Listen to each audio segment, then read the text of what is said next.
اللہ نے زمین پر اپنی رحمت کے کئی رنگ اتارے ہیں، مگر اگر کوئی رحمت انسانی شکل میں اتری ہے تو وہ ہے والدین، جن کی دعاؤں سے زندگی سنورتی ہے، جن کی خوشی میں جنت چھپی ہوئی ہے، جن کے قدموں کے نیچے اللہ رب العزت نے جنت کو رکھ دیا ہے۔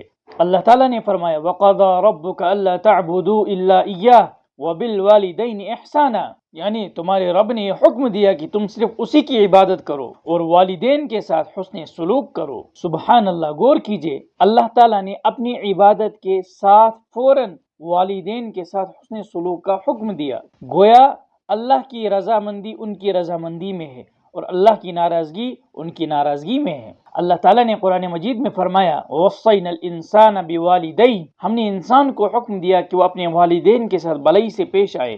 حَمَلَتْهُ أُمُّهُ وَهْنًا عَلَى وَهْنٍ، اس کی ماں نے اس کو کمزوری پر کمزوری جھیلتے ہوئے اس کو اپنی پیٹ میں رکھا۔ وَفِصَالُهُ فِي عَامَيْنِ، اور 2 سالوں میں دودھ چھڑایا۔ یہ ماں وہ ہستی ہے جس کی نیندیں تمہاری ہنسی پر قربان ہوئی ہیں، جس کی بھوک تمہارے پیٹ کے سکون پر فدا ہوئی۔ ماں وہ ہستی ہے جس کی دعائیں تمہاری تقدیر بدل دی ہے۔ ماں وہ ہستی ہے جس کی دعائیں تمہارے نصیب بدل دیتی ہے۔ ایک حدیث پاک کا مفہوم ہے، ایک صحابی نے آپ صلی اللہ علیہ وسلم سے پوچھا یا رسول اللہ، میرے حسن سلوک کا سب سے زیادہ حقدار کون ہے؟ تو آپ صلی اللہ علیہ وسلم نے فرمایا تمہاری ماں۔ تو اس شخص نے پھر پوچھا اس کے بعد کون ہے؟ آپ صلی اللہ علیہ وسلم نے پھر فرمایا تمہاری ماں۔ یہی چل 3 بار آپ صلی اللہ علیہ وسلم نے ماں کا ذکر کیا اور چوتھی دفعہ پھر باپ کا ذکر کیا۔ آپ صلی اللہ علیہ وسلم کا یہ بار بار کہنا کہ آپ کے حسن سلوک کا سب سے زیادہ حقدار تمہاری ماں ہے، یہ تکرار نہیں، یہ تو مقام ماں کی عظمت کا اعلان ہے۔ اور باپ وہ درخت ہے جو دھوپ میں خود تو جلتا ہے تاکہ اس کی اولاد گھر میں سائے میں رہے۔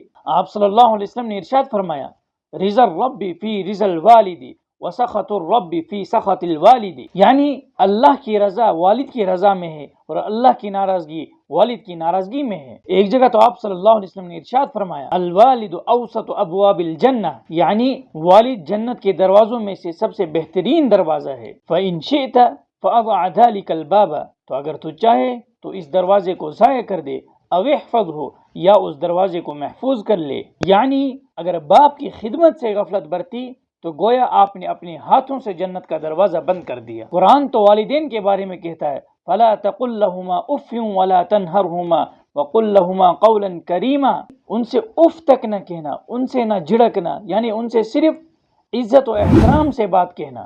بس یہی اف اگر زبان پر آ جائے تو عبادتوں کا نور بجھ جاتا ہے، اگر ان کے چہرے پر مسکراہٹ آئے تو اللہ کی رحمت برسنی شروع ہو جاتی ہے۔ اور جن کے والدین اس دنیا سے چلے گئے ہیں انہیں چاہیے کہ وہ اپنے والدین کے لیے دعائیں کرے، ان کے لیے ایصال ثواب کرے، ان کے لیے استغفار کرے، ان کے رشتہ داروں کے ساتھ صلہ رحمی کا سلوک کرے، ان کے دوستوں کے ساتھ احترام سے بات کرے۔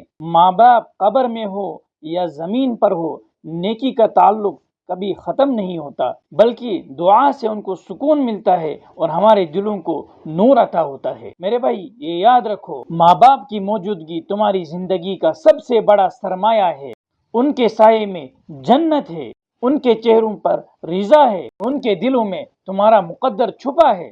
تو اگر تم اللہ کی رضا چاہتے ہو، تم اگر جنت کا دروازہ چاہتے ہو، والدین کے قدم چومو، ان کے دلوں کو خوش کرو، ان کے ہاتھ اٹھنے سے پہلے ہی ان کی دعائیں بن جاؤ۔ اللہ سے بھی ہمیشہ مانگنا چاہیے یا اللہ ہمیں اپنے والدین کی خدمت کرنے کی توفیق عطا فرما، کہ حیات میں ان کے دلوں کو خوش رکھ، اور اگر وہ اس دنیا سے جا چکے ہیں تو ان کی قبروں کو منور فرما۔ اور یہ دعا کرتے رہنا چاہیے اللہم رب ارحمہما کما ربیانی صغیرا، اے میرے رب ان پر ویسا ہی رحم فرما جیسا کہ انہوں نے بچپن میں مجھ پر فرمایا تھا۔